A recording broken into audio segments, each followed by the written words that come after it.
Good morning বন্ধুরা, আমি সকালে চলে এসেছি আজকে বাজারে। আপনারা দেখতে পাচ্ছেন আমি এখানে নিয়ে নিয়েছি একটা গ্লাস কাপ মাছ।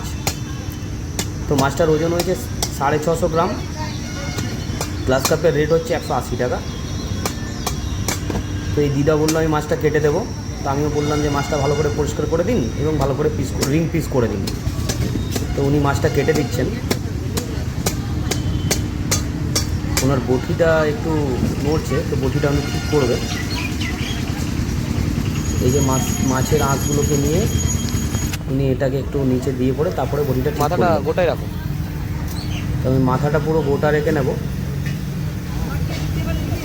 কারণ মাছটা আজকে সকালে ধরা মাছ, খেতেও আশা করি ভালো লাগবে।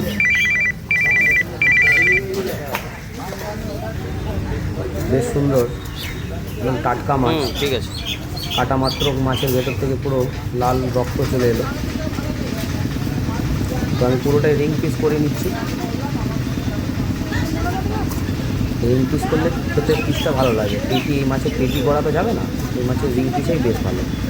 কেটে দাও। উনি বলছিলেন লেজাটা বড় আছে, তো আমি বললাম আরেকটা কেটে দিই। তো পুরো মাছটা কাটিয়ে নিলাম। আর এটা হচ্ছে মাথাটা উনি পরিষ্কার করে দেবে। পাশে আমি চলে গেলাম আরেকটা মাছওয়ালার কাছে। ওখানে আছে ইলিশ আছে, এগুলো 700-800 গ্রামের সাইজের ইলিশ। এগুলো রুই আছে সব। ওনার কাছে রুই আছে, ইলিশ আছে, চারা আছে, চিংড়ি আছে, বিভিন্ন ধরনের মাছ আছে। পাশে আরেকজন মাছ বিক্রেতার কাছে ছিল বড় বড় 3 কিলো 4 কিলো সাইজের কাতলা মাছ। ওনাকে এই ছোটোটা দিও না। আচ্ছা, ছোটোই লাগবে নাকি? ঠিক আছে, ঠিক আছে।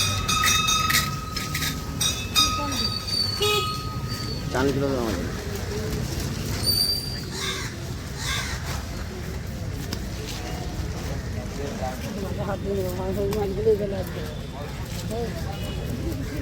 আর রুই আছে মনে হয়। বাটাগুলো বেশ ভালো আছে না?